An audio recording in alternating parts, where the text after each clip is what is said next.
और बहुत बढ़िया गुरुजी की तरफ से आप लोग बिरहा सुन ली। नारायण नारायण। हाँ सरंगी वाला सरंगी वाला। हाँ बारे गुरुजी झुनली लपकत रहल। गोड़ ऊपर के मुड़ी नीचे कह देना। हाँ आई बड़ा प्यार से बड़ा सम्मान से आप लोग बैठल बने जाए। हाँ करियो सबसे ज्यादा सबसे ज्यादा ये मुआवला करिएगा। बड़ा प्यार से बड़ा सम्मान से आप लोग बैठल बने जाए। देखी ये धरती बड़ा सम्मानित धरती बा। तो का बुझात है। यहाँ के लोग भी बड़ा सम्मानित हो। बड़ा बढ़िया से समय 1:15 बजता है। क्या बात। इतना समय ले आप लोग बैठ के कलाकारन का हौसला बढ़ोले। आई इधर से एक बिरहा, इधर से भी एक छोटा सा बिरहा। मास्टर सर बना क्या हुआ। क्या बात।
हमारे कवि जी 4 लाइन भूमिका के अंदर बड़ा सुंदर भाव लिखा तो कैसे।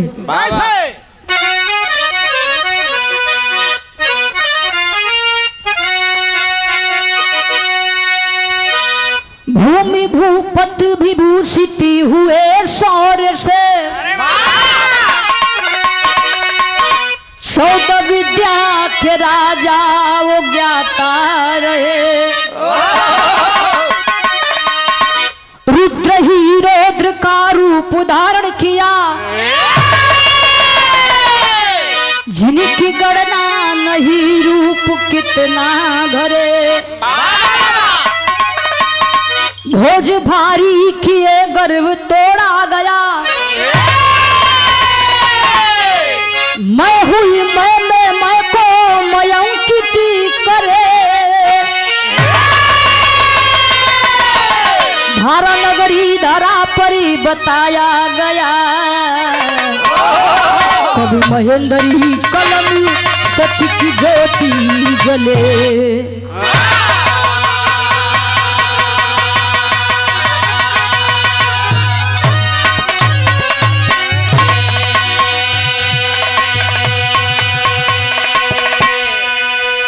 धारा नगरी धरा पर बताया गया, कवि महेंद्र कलम सत्य की ज्योति जली। एक लाइन मास्टर हमरे कवि जी बिरहा के अंदर कव्वाली का अंदाज लिखत हूँ। पर लय बना क्या हुआ तमुन्ना।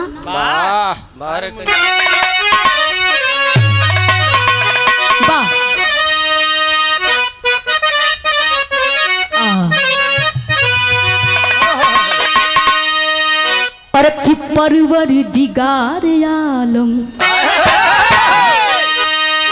अरे तो परवर दिगार आलम अलम अलम बना परवर दिगार आलम।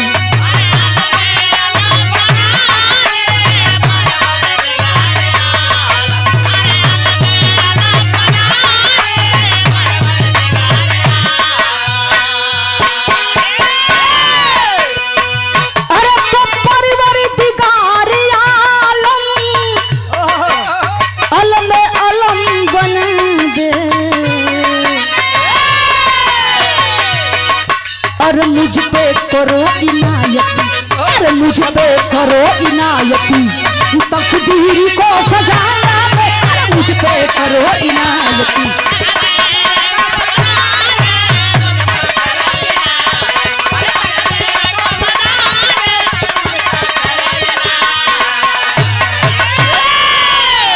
अच्छा बाबू जी कव्वाली रहल, लेकिन कवि जी बिरहा के अंदर कितना सुंदर भाव लिखा था। कैसे? अरे कि राजा थे भोज ज्ञानी, अरे कि राजा थे भोज ज्ञानी, गरिमा महान थी, राजा थे भोज ज्ञानी।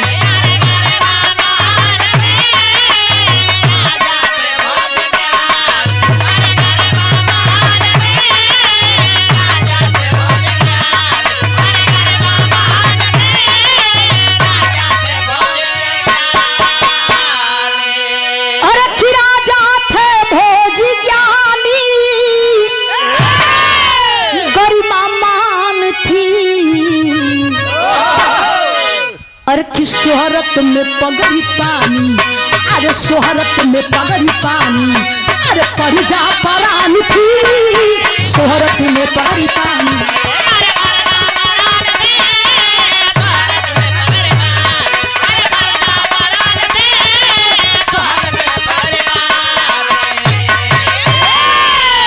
अच्छा बाबू जी ऐसे हमारे कहानी का शुरुआत हो गई। बाबा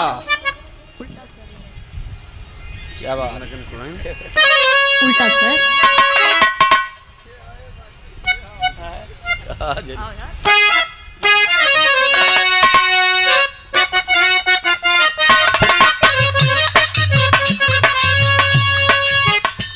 उज्जैन धारा नगरी के भोज भूप ज्ञानी,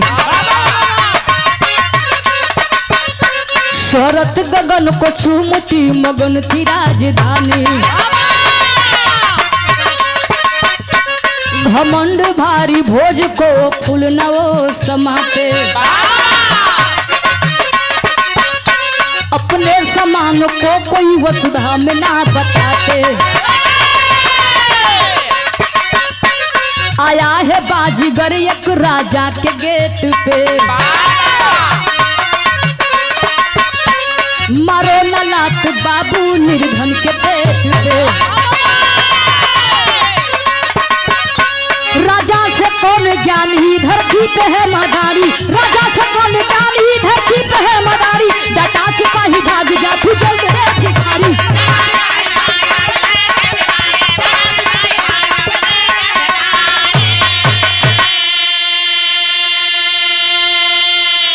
अच्छा बाबूजी बिरहा पतनी से गौर कर जा। उज्जैन धारा नगरी का रहे वाला एक राजा भोज, जवन की उनके दू ठे मेहरारू रहले। तू कहे छी कथा जैसे इनकर दूगो है सो है का। अच्छा एक ठे शहर वाले एक ठे बाहर वाले, एगो गाजीपुर वाले एक ठे सोनभद्र वाले, का इनकर हम कहानी बताई। लेकिन जब बात पर बात आवला भैया तो बात कहाई जाए कक्का का। देखा इनकर जो गाजीपुर का मलकिन है, फिर नीला ड्रम खरीद के लेके आयल है। भी भैया इनके उंघाई नहीं लगा था, इनकर उंघाई नहीं लगत बा। अपने मलकिन से जाके पूछे तो तू सुना ये तू नीला ड्रम काहे खातिर लेके आयल हो। इनकर मलकिन का नाम है सावित्री। ये नाम है ना। इनके अपना मलकिन से जाके पूछो तुम अच्छा ही बताबो तू नीला ड्रम काहे खातिर लिया लहू। मलकिन डांट के कहती सुना बहु रहू कैसन डरात हुआ हो। नीला ड्रम लिया गेहूं चाउर धरे खातिर। अब इनकर ध्यान भैया वही पर जात मुस्कान वाला कोनो ठीक ना हम के कोई मुस्कान मत नीला ड्रम में काट के भर के पैक कर दे वालू से गरी अपन घर छोड़ ले हम चाचा जाए के गरी अपने ससुरारी में टिका गौर करी। हाँ राजा भोज के दूठ मेहरारू रहली। पहल की पत्नी का नाम बतावल सत्यवती, दूसर की पत्नी का नाम बतावल गई भानुमती। राजा भोज के 14 विद्या का जानकारी रहल। वही समय कुछ क्षण बीतत बा तब तक राजा भोज के दरवाजे पर दू ठे मदारी देखा वाला पहुंचल हो। वही मेन गेट पर देखा केहू राजा महाराजा रहला बड़ घर का रहला तो दू ठे पहरेदार भैया भाला लेके जरूर खड़ा रहा। दोनों मदारी वाला गईलन और जाके कहलन कि हमरा के राजा साहब से मिले के बाद और कुछ कला दिखावे के बाद। लेकिन जवन दोनों पहरेदार रहलन डांट के भगा दिल, कहल कि जाओ यहाँ से। 14 विद्या का जानकार हमार राजा साहब कौन तुन के कला कौन तुन के विद्या बतैब। लेकिन दोनों मदारी वाला हाथ जोड़ के कहलन कि भैया हमन के यह रोजी रोटी है, पेट का बात है, पेट का बात बा, यह कुछ कला दिखा के अपन पेट पानी जियावल जला। जब इतनी बात दोनों पहरेदार सुनल, बाबू जाके राजा साहब से बतौलन और जाके कहलन कि 2 मदारी दिखाने वाले आए हैं और बोल रहे हैं कि कुछ कला और कुछ विद्या भी दिखाएंगे। जब इतनी बात राजा साहब सुनल भैया उनहु के रहना गई, कहे लगला कि 14 विद्या के जानकार हम हई, आई कौन विद्या वाला आई गई, बुलाओ उसको। दोनों पहरेदार भैया गईलन, दोनों मदारी वाला खिलिया के राजा साहब के सामने खड़ा कर दिलन। राजा साहब सिंहासन पर विराजमान हवन, अगल बगल पूरा दरबार भरल बा। वही समय राजा साहब जी मने मन एक ठे बात सोचत हुआ, सोचलन का बिरहा में एक ठे गीत लगत मास्टर।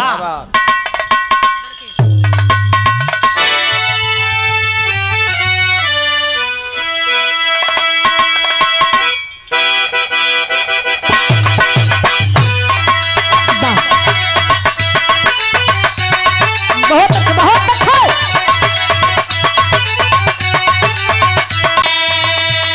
ए बाबू गौर करिया, वो समय मदारी वाला अपन जादू अपन खेला लगल दिखावा। एक थे कच्चा धागा ले ले रहे, वो धागा के मदारी वाला भैया आसमान में फेंक दिलस। गौर करिया, वो धागा जमीन से 2-3 फुट छोड़ ले रहे। जितनी रात दरबारी भैया बैठल रहला मने मने ये सोचत हुए कि मदरिया कौन खेला दिखाई। वही समय मदारी वाला एक ठे काम करत बा, कैलस का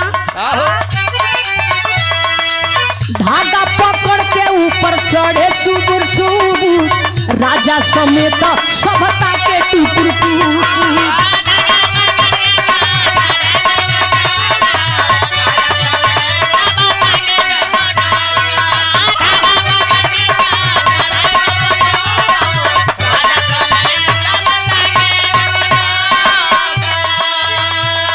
वही समय धागा के ऊपर फेंक दिलन और कच्चा धागा जमीन से 2-3 फुट ऊपर छोड़ ले रहे। मदारी वाला राजा साहब से कहलन कि राजा साहब हमरे अमानत के तू ले रहा। साथ में उनकर पत्नी भी रहली सत्यवती। बाबू और समय मदारी वाला राजा साहब से कहना कि अच्छा राजा साहब जब हम ऊपर से नीचे आई तब हमरे तू अमानत के दिया। धीरे धीरे धीरे धीरे बाबू शौक के अपना पत्नी के मदारी वाला ऊपर चढ़े लगा। जितनी रात दरबारी रहना भैया लगला ऊपर ताका, टुकुर टुकुर ताकत हुआ, आई मदारी वाला ऊपर चढ़ा था धागा पकड़ के जाए कि भैया अंतर ध्यान हो गई। और लोग मने मने लगल सोचे, कहे लगल के अभी मदरिया भी चढ़ला ऊपर तो ले गायब कहाँ से हो गई। वही समय घटना घटना अरे गर्दन कटल नीचे यार गिरले, अरे गर्दन कटल नीचे यार गिरले, शंका में सारा नर नार फसले, शंका में सारा नर नार फसले।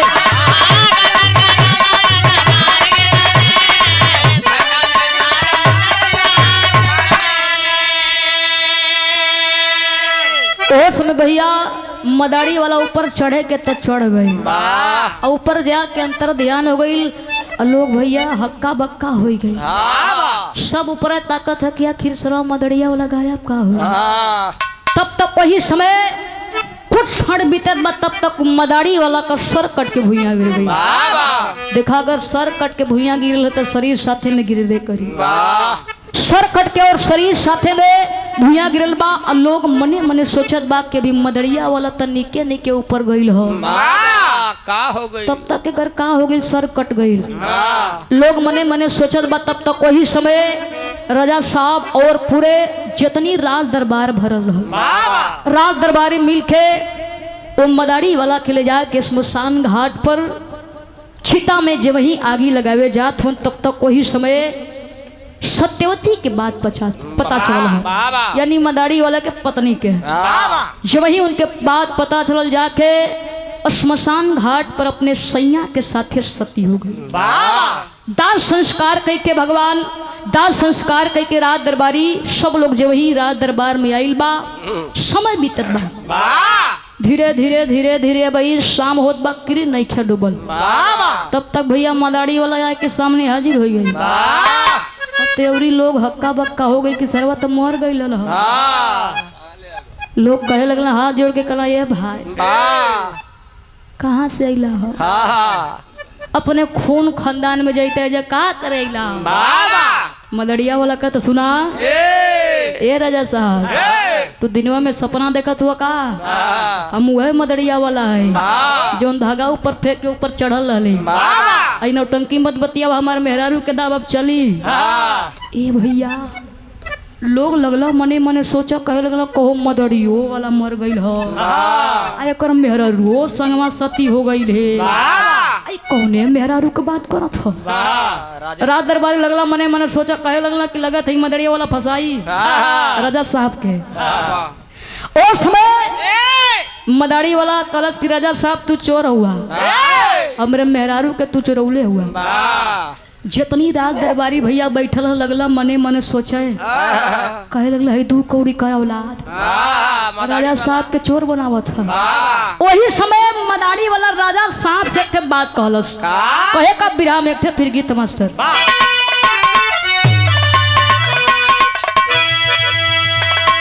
वाह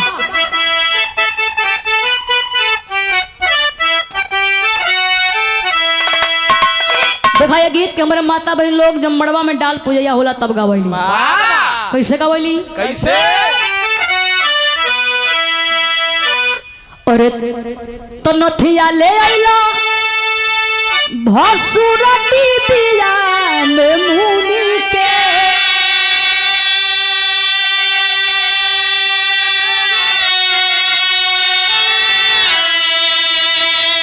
अरे की नथिया ले आइलो भसुरटी बिया में मुनि के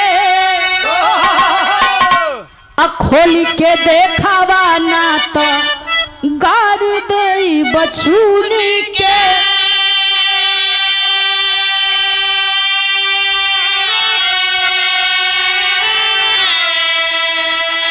लेकिन विराह सुने वाला भैया बाबू लोग गौर करे मदारी वाला राजा साहब से बात कहा था कहे का अरे की बोला है मातारी तू तो बड़ा तू राचारी हो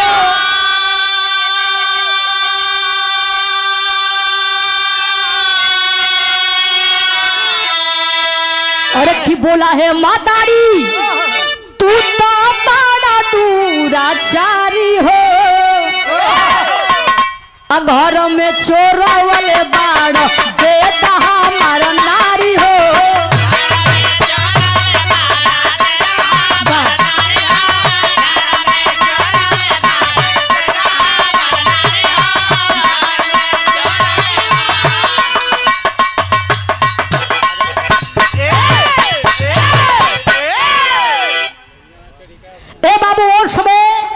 मदारी वाला राजा साहब से कहत बा कि सुनो राजा साहब तू हमारे मेहरारू के चोरौले हुआ तू चोर हुआ ये भैया रात दरबारी लगला मने मने सोचे के कर देखा मदड़िया वाला का मन बड़ा लगल ओ समय राजा शाम मदारी वाला से कहलन कि सुना हम तोरे मेहरारू के चोरौले ना है कहो तू मर गल हुआ तोहर मेहरारू मर गईल है कौने मेहरारू को तू बात करत हुआ रात दरबारी कहला कि राजा साहब तोरे मेहरुआ के नाम बात करत था लेकिन वो समय राजा साहब मदारी वाला से एक बात कहत हो कहलन का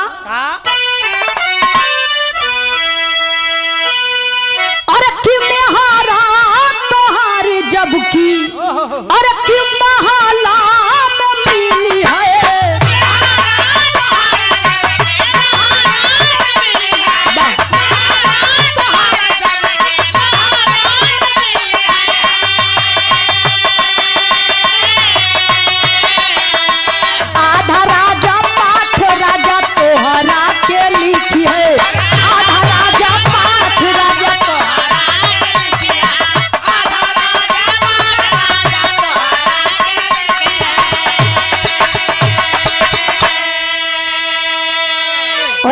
रानी रानी कही के बोलावे ते ही बारी हो।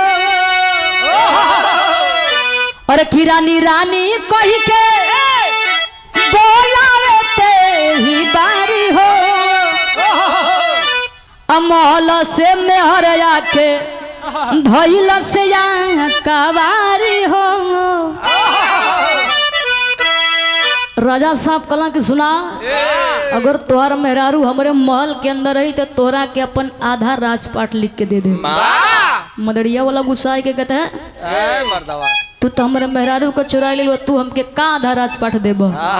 राजा साहब कलन की ना अगर तोहर मेहरारू ये महल के अंदर से निकल जाए तो के आधा राजपाट हम दे।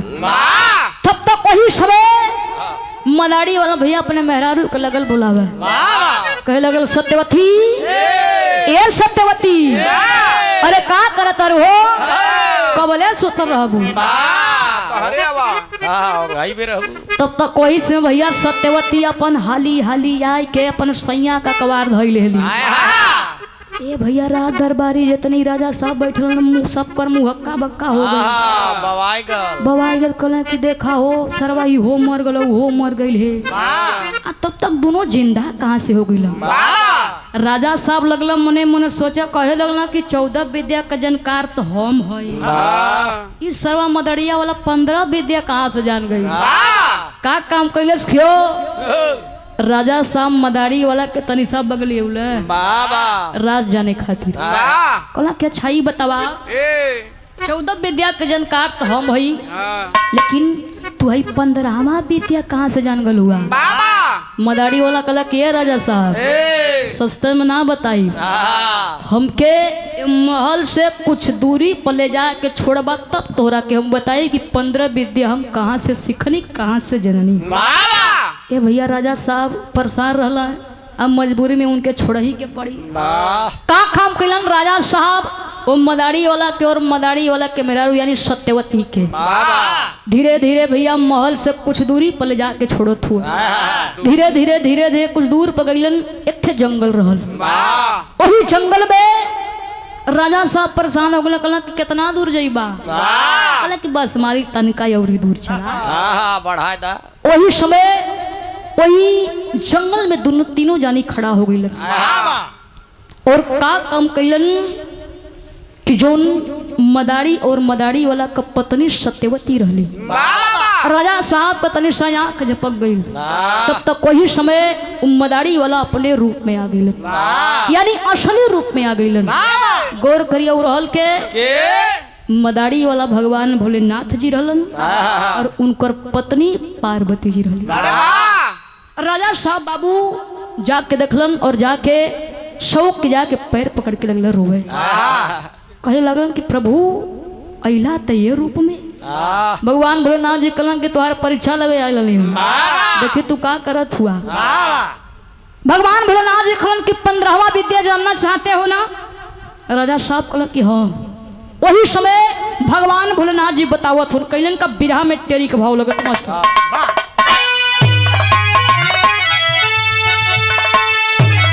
अरे घमंड चकना चूर हो गई, अरे भैया घमंड चकना चूर हो गई, तो राजा प्रजा के सामने हो गई ले बेलूर बेलूर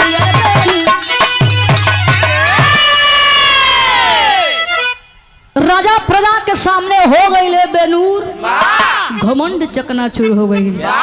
राजा साहब को भैया घमंड चकनाचूर हो गई। 14 विद्या कहाँ चलल पता ना चलता उनका।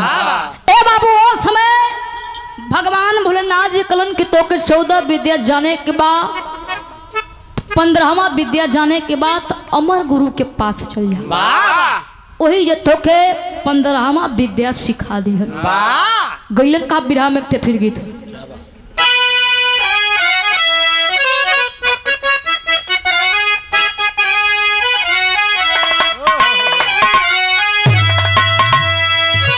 और कि गंगा जी के तनो नहैबा,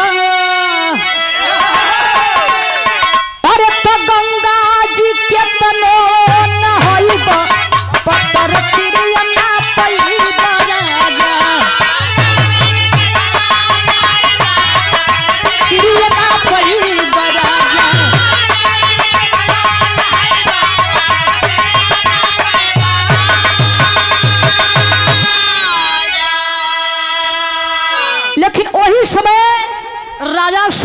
घोड़ा पर सवार होकर एक मंत्री के साथ निकलल हो।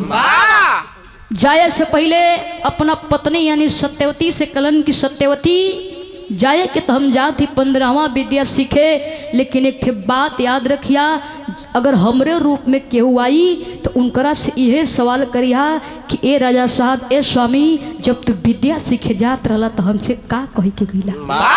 सत्यवती कहली काहे स्वामी जी ऐसा काहे कहत हुआ। राजा साहब कहलन कि ऐसा घटना घट भी सकला। इतना कही के राजा साहब घोड़ा पर सवार होके मंत्री के साथ लेके गई हो। गईलन कहाँ? अरे कि अमर गुरु मिल गईल बनवा, अरे तो अमर गुरु मिल गईल बनवा, जनवा के सिखले हो राजा।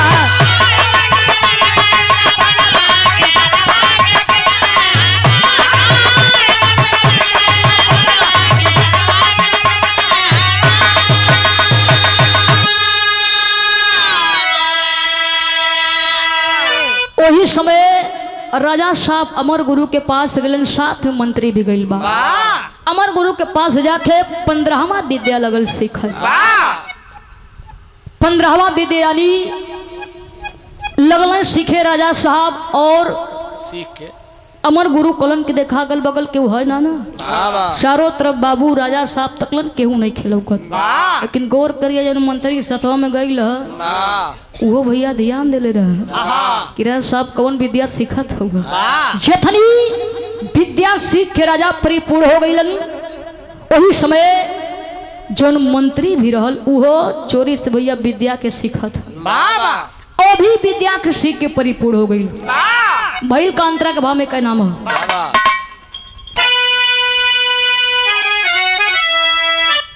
अरे कि मंत्री के मंत्री चोरी से सीख गईले।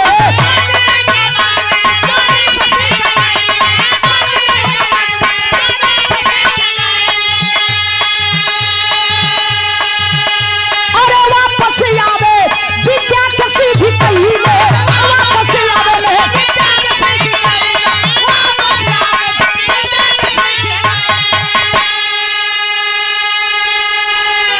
और तब बनवा में बनले सुगनवा,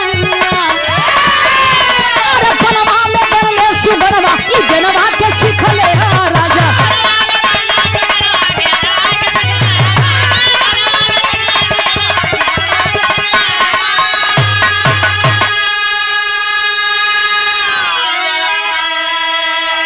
इधर मंत्री भैया सीख गई। राजा साहब जब 15वां विद्या सीख गए, घोड़ा पर सवार होकर मंत्री के साथ अपने भवन की ओर चलल हो। धीरे धीरे धीरे धीरे कुछ दूरी पर पहुंचलन। जब जंगल में गई भैया मंत्री सवाल कह दिलस, कहे लगल कि ये राजा साहब जवन तू विद्या सीखे गईला हो, आखिर कैसे पता चली कि तू सीख ले हो? तने सिद्ध कह के बतौता। राजा साहब का भैया बुद्धि में आ गई, मती काम नहीं कर रहा था। ओ समय राजा साहब कहलन कि अच्छा तो बात तो तुहार बहुत बढ़िया है, आखिर कैसे सीखले तोहू के बतावल जरूरी है। कहलन की विद्या तो हम बताई, लेकिन देखा एक ठे कोनो मरल पक्षी होकर तो लियावा, अब बतो के विद्या सिद्ध कई के दिखावो थी।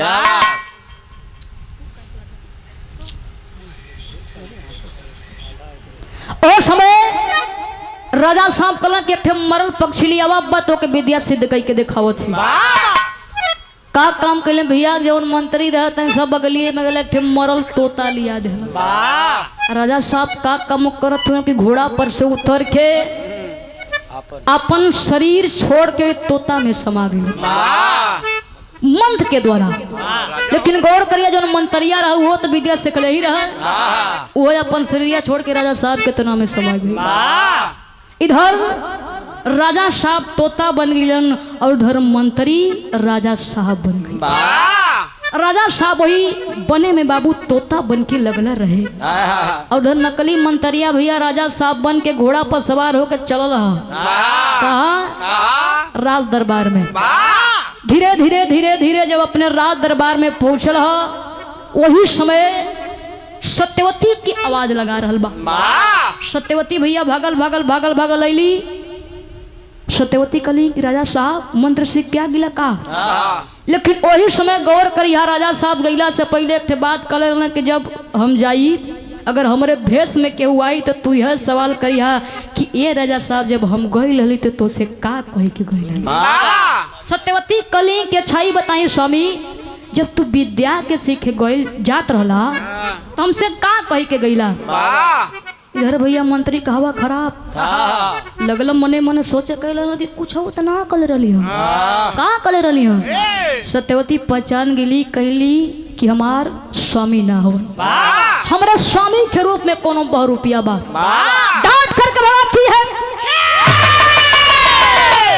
लेकिन जो दूसर की पत्नी रही भानुमती उनसे कुछ हो नहीं कर रही। मंत्री जाके उन्हीं के संगे रहे लागल धीरे धीरे धीरे धीरे कुछ दिन बीतत बा तब तक मंत्री एक ठे ऐलान कैले बा जितनी रात दरबारी रहलन सबसे ऐलान कैलन कहे लगलन कि जब मरल तोता लेके आई ओके एक ठे सरफी मिली आ जे जिंदा तोता लेके आई ओके दू ठे सरफी मिली।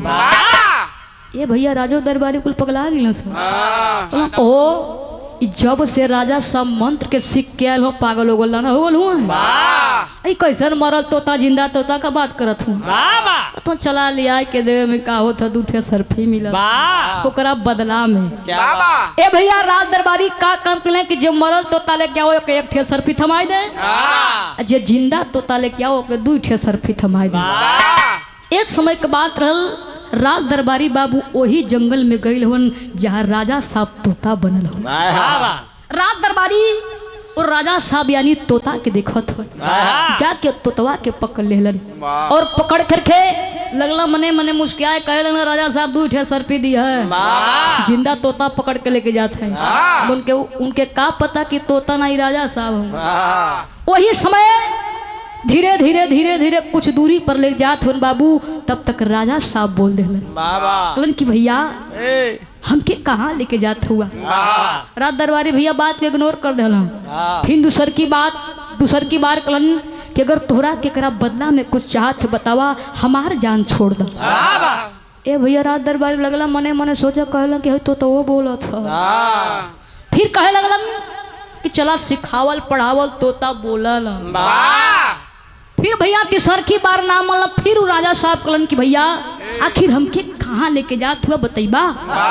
तब तीसर की बार में राज दरबारी कहलन कि राजा साहब का देश है कि जे मरल तोता लेके आई एक ठे सरफी आ जे जिंदा तोता लेके आई ओके दू ठे सरफी वही जे लेके जाते हैं राजा साहब के देवल जी ओकरा बदला में उनके राजा साहब दू ठे सरफी दिया।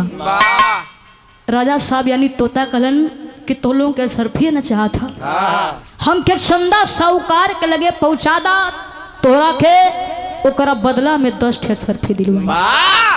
ए भैया राज दरबारी लगला मने मने मुस्किया है कहे लगा कहाँ 2 ठे कहाँ 10 ठे मिला था छोड़ा टवा वहाँ नहीं ले जाए जी घूम गईलन और राज दरबारी चंदा साहूकार के पास लेके गईलन और का कम कलन चंदा साहूकार के पास जाके बोलन चंदा साहूकार अलन बाबू ओ तोता के ओकरा बदला में 10 ठे सरफी दे दे। इधर राज दरबारी खोज सक भैया अपन मगन होके गईलन कहना 10 सरफी मिलल है। राजा साहब के छोड़ा समय बीते लागल धीरे धीरे धीरे धीरे साल 1.5 साल बीतल बाबू तब तक उ तोतवा एक दिन लगल रोवे वही पिंजरा में बंद बा तोता लगल रोवे तो भइल का बिरहा में एक गीत क्या बात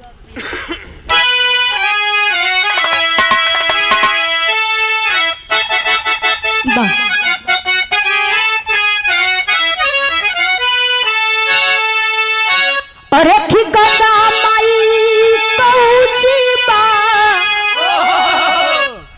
और ना हो ओ पर बैठे भगवान। एक समय के बात रल बाबू वही समय वो पिजड़ा वो तोता पीड़ा में बंद बा रोवत बा भाई का भाव और तब पिजड़ा में रोवला सुगनावा न हो अरे भैया पिजड़ा में रोवला सुगनावा न हो जाके पूछ साहूकार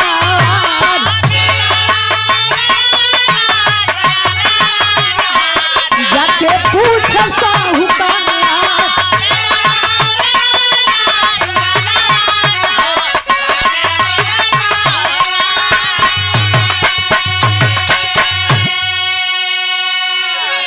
ए बाबू चंदा साहूकार के रहना गई, जाके तोता से सवाल कर देलन, कलन के अच्छाई बतावा कि तू रोवत काहे के हुआ।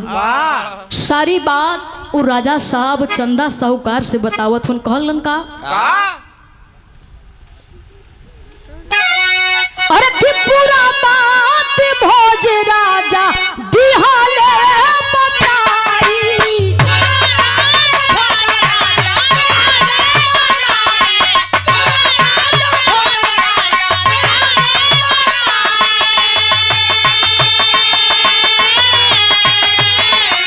और चला साहूकार साथे सुगना छिपाई। चला साहूकार साथे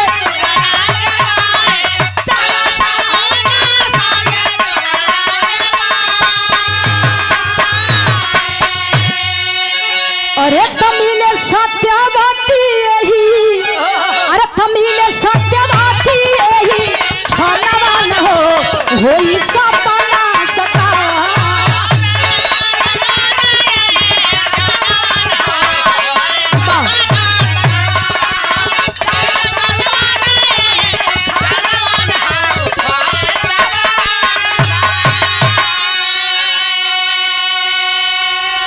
ए बाबू राजा साहब यानी तोता चंदा साहूकार से अपन जंगल वाली सारी बात बता दे। कलश की हम तोता ना बल्कि हम राजा भोज है। हमरा के छल कपट वही जंगल में हम 15 विद्या सीखे गई रही। मंत्री हमारा साथे छल कपट कैले बा। हम तोता ना बल्कि राजा साहब यानी राजा भोज है। एक काम करा, तोहरा आगे हम हाथ जोड़ती, हमरे पत्नी यानी सत्यवती के पास पहुंचा दा। वही समय जब इतनी बात बाबू चंदा साहूकार सुनलन, वो चंदा साहूकार झोली में तोता के छुपा के सत्यवती के पास लेके गई। वह राज दरबारी में जा करके आवाज लगावत हुन बाबू सत्यवती भागल भागल आवत। जो ही बाबू दरवाजा पर यानी मेन गेट पर खड़ा होती तब तक राजा साहब यानी तोता बोल दिया। सत्यवती पहचान गिली कि केहू और का आवाज ना बल्कि हमरे स्वामी का आवाज बा। चंदा साहूकार के बोला के बाबू घर में दाना पानी पियोली और तोता के बाहर निकल ली। चंदा साहूकार बाबू पानी दाना कई के अपना घरे चल गई। और उधर भैया जौन राजा भोज रहना तोता जौन बनल हल अपने पत्नी से कहना कि अच्छा ते काम करा, एक दिन मंतरिया को तू अपने महल में बुलावा। अब ओकरा से कह दिया कि ए राजा साहब तोरा के चीन्हे में बड़ी देर हो गई। तू ही हमार राजा रहा, हम तो के जानी नहीं पहली हो। जैसे जैसे हम कहब वैसे वैसे तोरा के करे के बा। भइल का बाबू और समय बिरहा में अलग भाव लगत।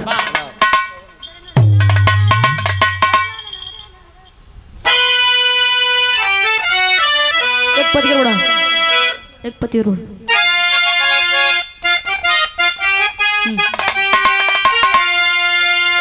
अरे खीरानी का बात सुन के, अरे खीरानी का बात सुन के हसल सुन छलिया बाबू।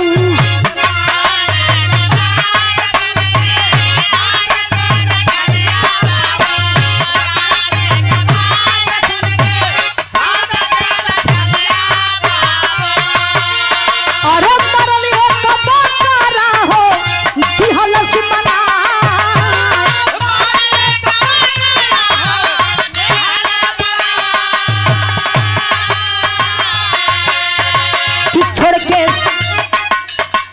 छोड़ के शरीर आशा माइल बकरा में बाबू।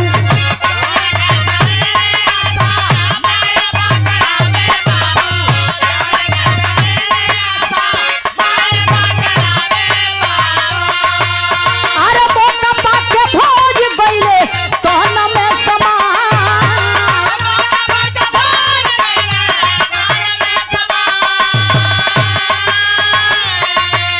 अरे की पगहा लगा के बांधल गइल बा बकरवा बाबू।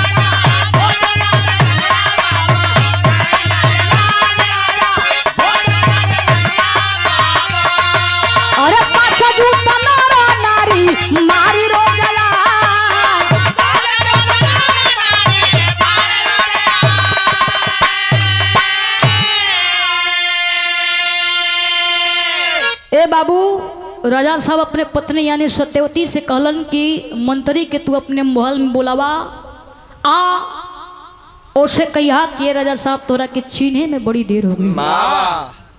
सत्यवती का खबर गई मंत्री के पास कि आपको रानी सत्यवती आपको बुलाई है। ए भैया जब इतनी बात तुम नकली मंत्री सुना था मार मने मने लगा मुस्किया है कहे लगल अब एक कट्ठे मेरा रू अब डबल हो गई। अब वो मंत्री के का पता कि और यहाँ खेल रचा था। मार खुश होके भैया सत्यवती के पास जाके गईलन। सत्यवती कली की है राजा साहब तू ही हमारा राजा रला तोरा के चीन्हे में बड़ी देर हो गई। हमरा के माफ कर हमसे बहुत बढ़िया भूल हमसे बहुत बढ़िया गलती हो गई। लेकिन स्वामी जौन विद्या सीखे गईल रहला वो कैसे सिखला तनी हमके सिद्ध कई के देखा दे। मंत्री भैया लगल हंस विद्या सिखबू जनबू हम कैसे सीख क्या लल यहाँ।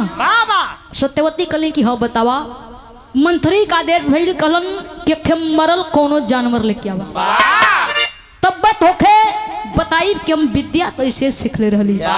ए बाबू खोजत खोजत भैया एक मरल बकरा आइल इधर तोता भी राजा साहब तैयार रहा। लेकिन जब सरवैया अपन शरीर छोड़ के बकरा में समाई हम अपन तोता का शरीर छोड़ के अपने तने में समा जाए। भैया बकरा आवे के तैयार गए वही राज दरबार में बीच दरबार में खड़ा बा बकरा। इधर मंत्री अपन लगल कला देखावे का काम कैले भैया कि अपन शरीरिया छोड़ के बकरवा में समा गए मंत्र के द्वारा।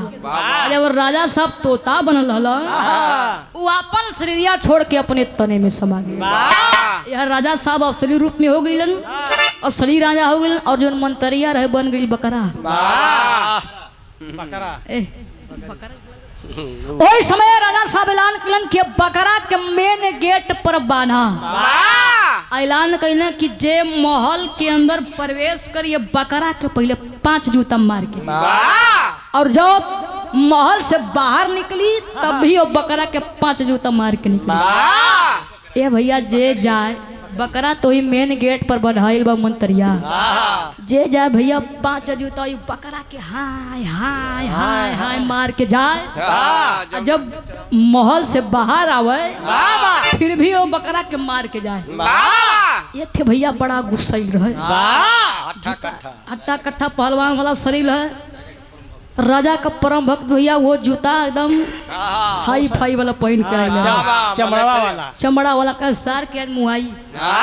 ए भैया गईला जवन जूता निकाल के बकरा के जवन जूता मरले भैया कि बकरा दांत चियार के लगल हंस मारी कहो के दा करते ले भैया कपड़ा में कोची देखी हंसल ही बताओ बकरा का जान जाता कथू लगल हंस इनके मतलब लड़बक के ए बाबू वो समय बकरा दांत चियार के भैया वही मेन गेट पर मर गए। तब भैया का राजा साहब एक काम करो थुआ तो इनका बिराह के आखिर वो खड़ी के में करा मास्टर देखा एक अपने जमाने के आला में पंधारी दे दगावत रहा। तो तू कैसे जान लू? अरे हमारे गुरुजी बता रहे हैं तो हम जाना था भाई कैसे गावे कैसे अब बड़ा बढ़िया बात होता है पूरा समाजन के लोगों ने कैसे बतावे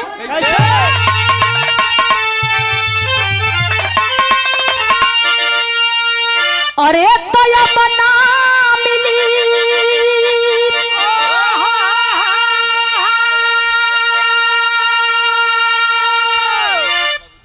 ए भैया या बना मिली ये बाबू या बना मिली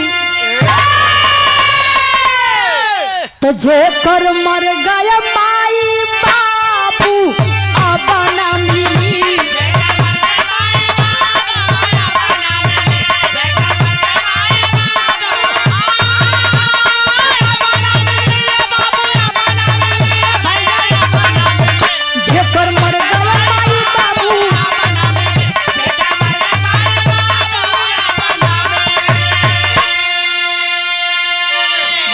पंधारी दे लगा हुआ है लेकिन एक समय कहानी का कैसे गावत थी।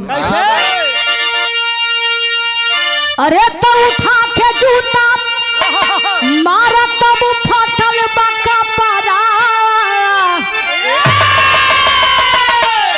अरे तो छोड़ ले दुखवा में धरतिया मंतरी बकरा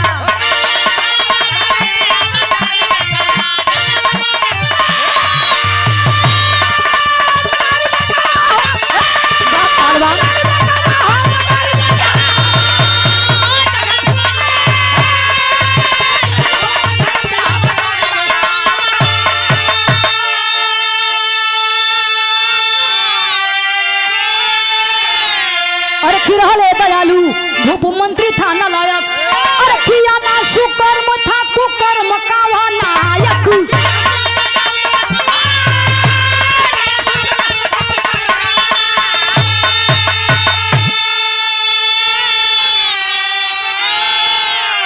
अरे कि मेन गेट परी कायम आज माओ कर मकबरा अरे तो छोले दुखवा में धरतिया मंतरी बकरा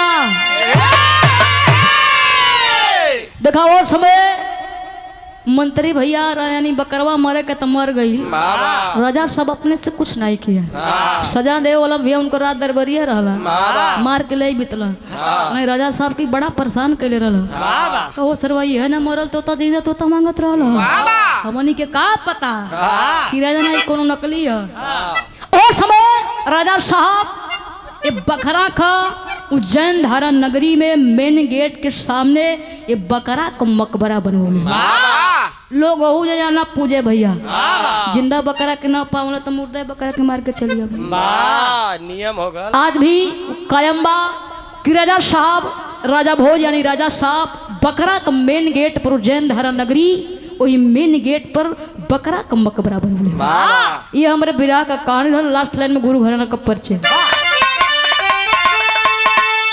और की जय जखाड़ा गुरु जद्दू लवटन की लहरे फुलवारी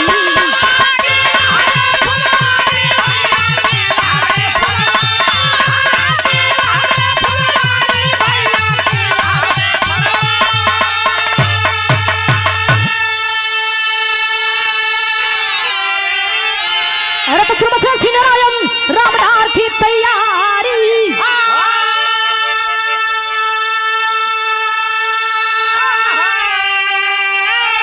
अरे तो घमंड चकना चूर हो गया